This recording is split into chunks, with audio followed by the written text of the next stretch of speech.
नमस्कार, मैं राजेंद्र कुमार आप लोगों का स्वागत करता हूं अपने YouTube चैनल में। दोस्तों, आज हम हड़प्पा सभ्यता के दूसरे पार्ट की चर्चा करेंगे। पिछली वीडियो में हम लोगों ने 12वीं कक्षा की इतिहास के पाठ्य पुस्तक के पहले अध्याय ईंटें, मनके तथा अस्थियों के बारे में अध्ययन किया था, जिसमें हमने उसकी खोज, उसके भौगोलिक विस्तार और नामकरण की चर्चा की थी। और आज की इस दूसरे पार्ट में हम उससे आगे के भाग की चर्चा करेंगे।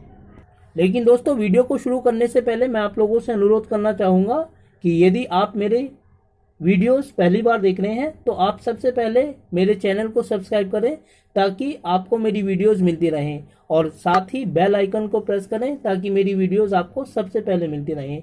दोस्तों, साथ ही मैं आपसे ये भी अनुरोध करूंगा कि आप वीडियो को शुरू से लेकर अंत तक देखें ताकि आप हड़प्पा सभ्यता के बारे में कुछ महत्वपूर्ण जानकारियां प्राप्त कर सकें। तो चलिए दोस्तों, हम शुरू करते हैं आज की वीडियो ईंटें, मनके तथा अस्थियां अर्थात हड़प्पा सभ्यता। दोस्तों, आज की इस वीडियो में हम सबसे पहले बात करेंगे हड़प्पा सभ्यता की शहरी संरचना या इसकी शहरी विशेषताओं के बारे में। अब तक हड़प्पा सभ्यता के जितने भी स्थान प्रकाश में आए हैं उनमें से हम 6 नगरों को बड़े नगरों की संज्ञा दे सकते हैं। इनमें हड़प्पा, मोहनजोदड़ो, लोथल, कालीबंगा, राखीगढ़ी और बनवाली का नाम लिया जा सकता है। दोस्तों, इन 6 नगरों में जिनको हम बड़े नगरों की संज्ञा देते हैं, हम इनकी शहरी विशेषताओं को जानने के लिए मोहनजोदड़ो का विस्तृत अध्ययन करेंगे। मोहनजोदड़ो हड़प्पा सभ्यता का एक महत्वपूर्ण नगर था और इसकी खोज 1922 ईस्वी में राखालदास बनर्जी के द्वारा की गई थी। अर्थात यह हुआ कि जब 1921 ईस्वी में हड़प्पा की सभ्यता की खोज की गई थी, उसके दूसरे साल, एक साल बाद मोहनजोदड़ो की खोज की गई थी राखालदास बनर्जी के द्वारा। दोस्तों, मोहनजोदड़ो सिंधी भाषा का शब्द है जिसका अर्थ होता है मृतकों का टीला। हालांकि काल के हिसाब से यह हड़प्पा से पुराना था, परंतु इसकी खोज हड़प्पा के बाद की गई थी। यदि इसकी संरचनात्मक विशेषताओं के बारे में बात की जाए दोस्तों, तो मोहनजोदड़ो 2 भागों में बटा हुआ था, पूर्वी और पश्चिमी। पूर्वी हिस्सा बड़ा था लेकिन यह निचले स्थान पर बसा हुआ था, जबकि पश्चिमी हिस्सा छोटा था परंतु यह ऊंचाई पर बसा हुआ था। पूर्वी हिस्से को विद्वानों ने निचले नगर की संज्ञा दी है, जबकि पश्चिमी हिस्से को, जो ऊंचाई पर बसा हुआ था परंतु आकार में छोटा था, उसे दुर्ग कहा गया है। दुर्ग की ऊंचाई का कारण यह था कि इसमें जिन संरचनाओं का निर्माण किया गया था उन्हें कच्ची ईंटों पर के चबूतरों पर बनाया गया था, जिसकी वजह से इसकी संरचना की जो ऊंचाई थी वो बढ़ गई थी। पूर्वी और पश्चिमी दोनों ही हिस्सों में किलेबंदी की गई थी, अर्थात सुरक्षा या अन्य किसी कारण से इन दोनों ही हिस्सों के चारों ओर दीवारों का निर्माण किया गया था।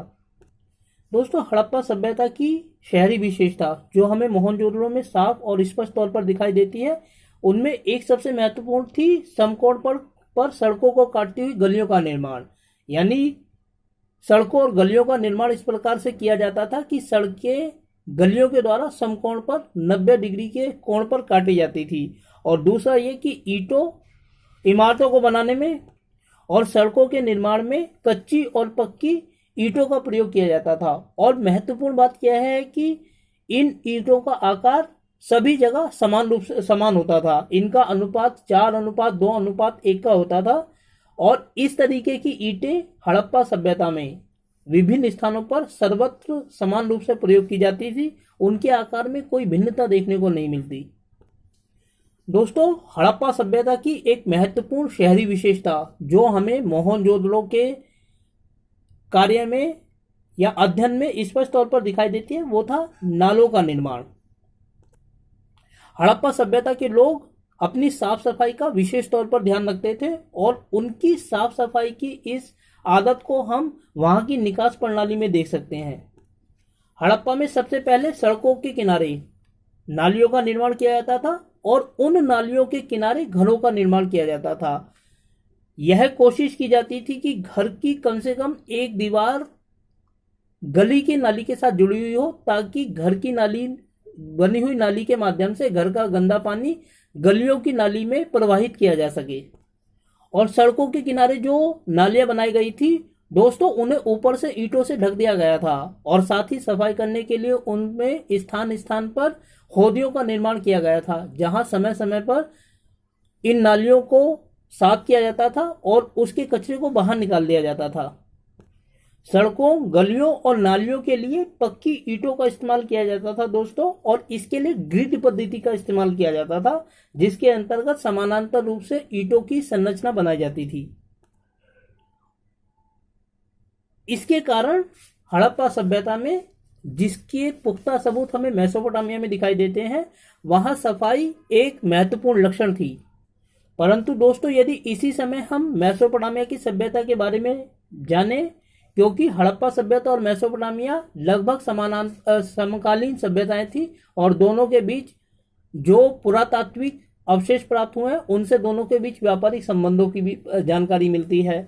अगर हम मेसोपोटामिया के बारे में दृष्टिपात करें इसी समय, तो हम पाते हैं कि मेसोपोटामिया के जो नगर थे वो बिल्कुल भी नियोजित नहीं थे। गलियां टेढ़ी मेढ़ी हुआ करती थी और उसमें साफ सफाई की कोई व्यवस्था नहीं हुआ करती थी। अक्सर ये होता था कि लोग अपने घरों की सफाई का ध्यान रखते थे और कूड़े को गलियों में फेंक देते थे, जिसकी वजह से जब बारिश होती थी तो उसकी वजह से कूड़ा चारों ओर फैल जाता था और गंदगी चारों ओर दिखाई देती थी। इसके अलावा क्योंकि सारे लोग कूड़े को सड़कों पर फेंक देते थे, जिसकी वजह से कई बार सड़क का स्तर ऊपर उठ जाता था और घरों का स्तर नीचे रह जाता था। इसीलिए मेसोपोटामिया की सभ्यता के लोग समय समय पर अपने घर के स्तर को ऊंचा उठाते थे।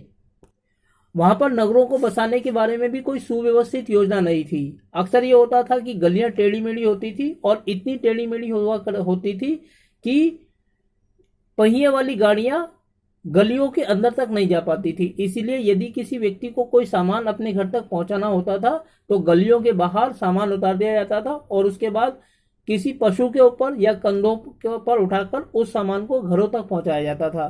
तो दोस्तों, एक ही समय में अस्तित्व में रही हड़प्पा सभ्यता और मेसोपोटामिया की सभ्यता में यह बुनियादी अंतर था जिसे हमें ध्यान रखना चाहिए। दोस्तों, हड़प्पा सभ्यता की शहरी विशेषताओं के अंतर्गत जो अगला बिंदु है वह है गृह स्थापत्य। अर्थात यह है कि हड़प्पा सभ्यता में जो नगर बसे थे उनमें घरों का निर्माण किस प्रकार किया जाता था, किन बातों को ध्यान में रखा जाता था।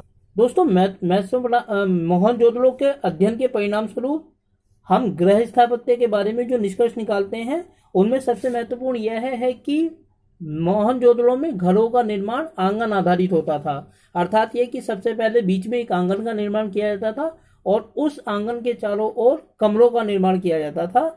इसीलिए जो आंगन होते थे वो घर का मुख्य भाग हुआ करते थे और इन आंगनों का प्रयोग विशिष्ट कार्यों के लिए किया जाता था, जैसे सूत काटने के लिए या आग जलाने के लिए, खाना पकाने जैसी गतिविधियों के लिए इन आंगनों का इस्तेमाल किया जाता था। दोस्तों, मोहनजोदड़ो से हमें जो घर प्राप्त हुए हैं उसमें इस बात के स्पष्ट संकेत दिखाई देते हैं कि हड़प्पा सभ्यता के लोग अपनी प्राइवेसी का विशेष रूप से ध्यान रखते थे, क्योंकि मोहनजोदड़ो से हमें जो घर मिलते हैं उनमें जो ग्राउंड फ्लोर पर कमरे हुआ करते थे उनमें किसी प्रकार की खिड़की का इस्तेमाल नहीं किया गया था। खिड़की का इस्तेमाल न किए जाने से इस बात का संकेत मिलता है कि आंगन से इस बात का निरीक्षण नहीं किया जा सकता था कि व्यक्ति अपने कमरे में क्या कर रहा है, जबकि ऊपर की मंजिलों में जो कमरे बनाए गए थे उनमें खिड़कियों का इस्तेमाल किया गया था। ये बात दिखाती है कि हड़प्पा सभ्यता के लोग अपनी प्राइवेसी का, निजी जीवन का विशेष महत्व देते थे। इसका सबूत एक और बात से मिलता है दोस्तों, और वह सबूत यह है कि कभी भी मुख्य द्वार से, मेन गेट से इस बात का निरीक्षण नहीं किया जा सकता था कि आंगन में क्या किया जा रहा है। मतलब कि मुख्य द्वार को घर के इस तरीके से बनाया जाता था कि उससे आंगन में नहीं झांका जा सकता था। इसके अलावा घरों को बनाने में साफ सफाई का विशेष ध्यान रखा जाता था और इस बात की कोशिश की जाती थी कि घर की कम से कम एक दीवार सड़क की नाली के साथ जुड़ी हुई हो, ताकि घर के अंदर बनी हुई नाली के माध्यम से घर का गंदा पानी गली की नाली में प्रवाहित किया जा सके। और हड़प्पा सभ्यता में जो घर होते थे वो बहुमंजिला होते थे, 1 या 2 फ्लोर के। इनमें ऊपर और नीचे, ऊपर जाने के लिए और नीचे वापस आने के लिए सीढ़ियों का निर्माण किया जाता था। इसके अलावा दोस्तों, हड़प्पा सभ्यता में जो घर मिले हैं उनमें हमें कुछ घरों में कुओं का निर्माण भी देखने को मिलता है।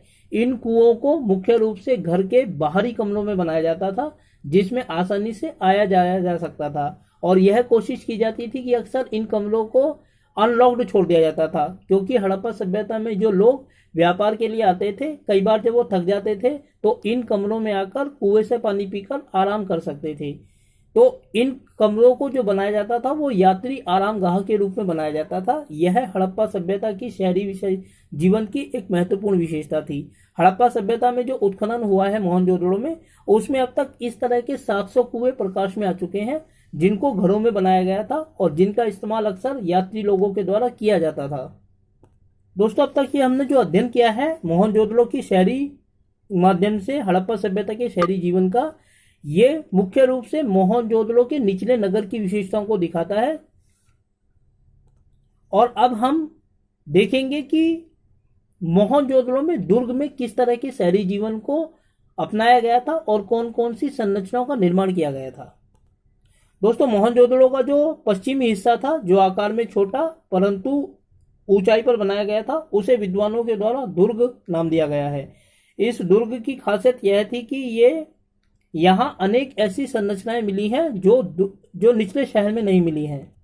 दुर्ग में ऐसी 2 संरचनाएं दोस्तों हमें मिलती हैं जिनके कारण दुर्ग अपना विशेष महत्व रखता है। इनमें पहला है विशाल अन्नागार और दूसरा है विशाल स्नानागार। दोस्तों, विशाल अन्नागार अनाज का एक बड़ा गोदाम था और इसके जिस तरह के पुरातात्विक साक्ष्य हमें मिलते हैं उसके आधार पर यह माना जाता है कि इस विशाल अन्नागार का निचला हिस्सा ईंटों का बनाया गया था, जबकि ऊपरी हिस्सा लकड़ियों का बनाया गया था। लकड़ी वाला हिस्सा अब समाप्त हो चुका है, जबकि ईंटों वाला हिस्सा अभी भी सुरक्षित है। और इस निचले हिस्से से, ईंटों वाले हिस्से से हमें अनाज के दबे हुए दाने मिले हैं, जिसके आधार पर यह अनुमान लगाया जाता है कि यह एक ऐसा विशाल अन्नागार था, ग्रेनरी थी, जिसमें अनाज को संग्रहित करके रखा जाता था। दोस्तों, यह विशाल अन्नागार मोहनजोदड़ो की सबसे बड़ी इमारत मानी जाती है, यहां तक कि विशाल स्नानागार से भी। मोहनजोदड़ो की जो दूसरी इमारत हमें मिलती है जो विशेष तौर पर उल्लेखनीय है, वह है यहाँ का विशाल स्नानागार। दोस्तों, यह एक बड़ा बाथरूम था जिसकी लंबाई 11.88 मीटर और चौड़ाई 7.01 मीटर चौड़ी थी, जबकि इसकी जो गहराई थी वो 2.43 मीटर गहरी थी। ऐसा माना जाता है कि यह विशेष अनुष्ठानिक मौकों पर इस्तेमाल किया जाता था और इसमें नीचे उतरने के लिए उत्तर और दक्षिणी दिशा में 2 तरफ सीढ़ियों का निर्माण किया गया था। इसमें एक तरफ नाली का निर्माण किया गया था, जबकि 3 तरफ कुओं का निर्माण था। जब भी इसमें कोई सामूहिक प्रयोग किया जाता था, स्नान किया जाता था, तब इसमें पानी कुओं से भरा जाता था और प्रयोग के बाद उस पानी को साथ में बनी हुई नाली के माध्यम से नाली में बहा दिया जाता था। इस विशाल स्नानागार में पानी रिसे नहीं, इसीलिए इसमें जिप्सम और ईंटों की तल का निर्माण किया गया था। ऐसा माना जाता है दोस्तों कि विशेष अनुष्ठानिक मौकों पर इस विशाल स्नानागार का इस्तेमाल किया जाता था और लोग सामूहिक स्नान के लिए इसका प्रयोग करते थे। इसके अलावा मोहनजोदड़ो से एक अन्य संरचना भी मिली है, जिसमें एक गलियारा मिला है, जिसके दोनों ओर 4-4 स्नान गृह बने हुए थे। इन तमाम संरचनाओं के आधार पर यह अनुमान लगाया जाता है कि जो पश्चिमी हिस्सा था मोहनजोदड़ो का, जिसको हम दुर्ग के नाम से जानते हैं, वह हड़प्पा सभ्यता के शासक वर्ग के निवास स्थान के लिए इस्तेमाल किया जाता होगा, तभी इसमें इतनी महत्वपूर्ण संरचनाओं का निर्माण किया गया था। दोस्तों, अब हम बात करेंगे हड़प्पा सभ्यता के एक ऐसे पहलू के बारे में जो अपने आप में एक महत्वपूर्ण है, और वह है सामाजिक भिन्नता या सामाजिक स्त्रीकरण। दोस्तों, सामाजिक स्त्रीकरण का मतलब होता है समाज में अमीर और गरीब वर्ग का होना, और इसे जानना इसलिए महत्वपूर्ण है कि हड़प्पा की सभ्यता हिंदुस्तान की पहली सभ्यता थी। उसी तरीके से जैसे दुनिया में मेसोपोटामिया की सभ्यता पहली सभ्यता थी, तो क्या जिस तरीके की सामाजिक स्त्रीकरण मेसोपोटामिया की सभ्यता में देखने को मिलता है, क्या वही या उसी तरह का सामाजिक स्त्रीकरण हड़प्पा सभ्यता में भी देखने को मिलता है? यदि हाँ, तो इसकी पहचान किस आधार पर की जाती है, और अगर नहीं तो क्यों नहीं? दोस्तों, हड़प्पा सभ्यता में लोग अमीर और गरीबों की श्रेणियों में बटे हुए थे या नहीं, इस बात का अध्ययन करने के लिए विद्वानों द्वारा 2 विधियों का इस्तेमाल किया जाता है। इनमें पहली जो विधि है वह है शवाधानों का अध्ययन। क्योंकि इससे पहले मेसोपोटामिया की सभ्यता अस्तित्व में आ चुकी थी और मेसोपोटामिया की जो विशाल पिरामिड थे उनमें ये पता चला था कि लोगों में मृत लोगों के साथ कीमती वस्तुओं को दफनाया जाता था और जिन लोगों के साथ ये वस्तुएं दफनाई जाती थी वो सम्रांत वर्ग का हिस्सा होते थे। तो इसी बात को आधार बनाकर हड़प्पा सभ्यता में मिलने वाले कब्रों का अध्ययन विद्वानों के द्वारा किया गया है। यदि किसी कब्र में मृतक के साथ कीमती वस्तुएं दफनाई हुई मिलती है तो ऐसा माना जाता है कि यह एक अमीर वर्ग व्यक्ति की कब्र रही होगी, जबकि यदि कोई कीमती वस्तु नहीं मिलती तो यह माना जाता है कि यह किसी सामान्य व्यक्ति की कब्र रही होगी। लेकिन दोस्तों, हड़प्पा सभ्यता में हमें जो कब्रें मिलती हैं उनमें हमें बहुत कम कब्रों के साथ कुछ आभूषण या मृतभांड मिलते हैं। उदाहरण के लिए हड़प्पा से एक ऐसा मृतक की कब्र मिली है जिसमें एक खोपड़ी के साथ शंखों को दफनाया गया है, परंतु क्या यह इस बात को इंगित करती है कि वह व्यक्ति समाज के एक उच्च वर्ग का हिस्सा था? इससे इस बारे में कोई संकेत नहीं मिलता।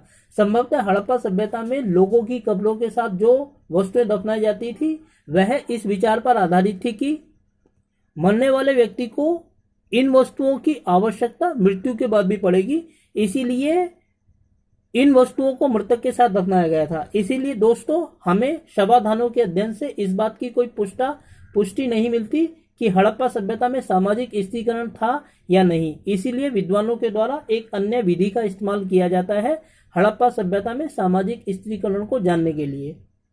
और दोस्तों, वह दूसरी विधि है विलासिता की वस्तुओं की खोज। हड़प्पा सभ्यता में लोग अमीर या गरीब श्रेणियों में बटे हुए थे। इस बात की जानकारी इस बात से प्राप्त हो सकती है कि हड़प्पा सभ्यता में किस प्रकार की वस्तुएं मिली हैं। इन वस्तुओं को हम दो भागों में विभाजित कर सकते हैं, सामान्य वस्तुएं और विलासिता की वस्तुएं या विशिष्ट वस्तुएं। अक्सर सामान्य वस्तुएं उन वस्तुओं को माना जाता है जो अधिक संख्या में मिलती हैं, जिनको बनाने की विधि आसान थी और जिनको बनाने के लिए कच्चा माल सामान्य रूप से स्थानीय स्तर पर मौजूद था। जबकि यदि किसी वस्तु को बनाने की विधि मुश्किल होती है और वो कम संख्या में प्राप्त होती है तथा उसको बनाने के लिए जो कच्चा माल इस्तेमाल किया जाता है वो दुर्लभ है या विदेशों से मंगाया जाता है, तो ऐसी वस्तुओं को विलासिता की वस्तुएं माना जाता है। लेकिन दोस्तों, इस विधि में भी एक महत्वपूर्ण जो दिक्कत आती है वह यह है कि कई बार हमें सामान्य वस्तुएं भी विशिष्ट पदार्थ की बनी हुई मिलती हैं। उदाहरण के लिए जो चक्कियां थी, मृदभांड थी, सुई और झावा जैसी वस्तुएं थी, इनको सामान्य वस्तुएं माना जाता था क्योंकि ये बड़ी संख्या में मिली थी और इनको बनाने की विधि भी आसान थी। सामान्य लोगों के द्वारा ये इस्तेमाल की जाती थी, इसीलिए इनको सामान्य वस्तुएं माना जाता था। जबकि जो विशिष्ट वस्तुएं थी वो फेंस नामक कच्चे पदार्थ से बनाई जाती थी। दोस्तों, फेंस का मतलब यह था कि गोंद जैसे किसी चिपचिपाहट पदार्थ में बालू या मिट्टी को मिलाकर रंग मिलाकर वस्तुओं का निर्माण किया जाता था और अक्सर इससे छोटे छोटे मृदभांडों का निर्माण किया जाता था जिसमें विशिष्ट पदार्थों को रखा जाता था। इस विधि में दिक्कत यह आती है कि कई बार तकली, जो एक सामान्य वस्तु थी, सामान्य उपयोग की वस्तु थी, वो भी फ्योंस नामक पत्थर से बनाई हुई मिलती है। अब ऐसी वस्तुओं को हम सामान्य वस्तु के अंतर्गत रखें या विशिष्ट वस्तु के अंतर्गत रखें, यह तय कर पाना अपने आप में विद्वानों के लिए बड़ी मशक्कत का कार्य होता है। अगर हम इन वस्तुओं का अध्ययन करें तो दोस्तों, हम पाते हैं कि हड़प्पा सभ्यता में जो कीमती वस्तुएं थी वह अधिकांशतः हड़प्पा और मोहनजोदड़ो जैसे नगरों से पाई गई हैं। इसीलिए इन वस्तुओं के आधार पर निश्चित तौर पर कुछ नहीं कहा जा सकता। मुख्य रूप से हम यह मान सकते हैं कि हड़प्पा सभ्यता में जो तत्कालीन समाज था वह एक पर्याप्त रूप से समतामूलक समाज था और लोगों के बीच अमीरी एवं गरीबी या सामाजिक स्त्रीकरण इतना नहीं बढ़ा था कि वो मेसोपोटामिया की सभ्यता की तरह स्पष्ट तौर पर देखा जा सके और समझा जा सके। तो दोस्तों, यह था हड़प्पा सभ्यता का पार्ट 2। मैं उम्मीद करता हूं कि आपको यह वीडियो अच्छी लगी होगी और साथ ही आपसे अनुरोध करता हूं कि यदि आपको वीडियो अच्छी लगी तो आप वीडियो को लाइक करें और चैनल को सब्सक्राइब करें और साथ ही ऐसी वीडियोस के लिए मेरे साथ बने रहें। धन्यवाद।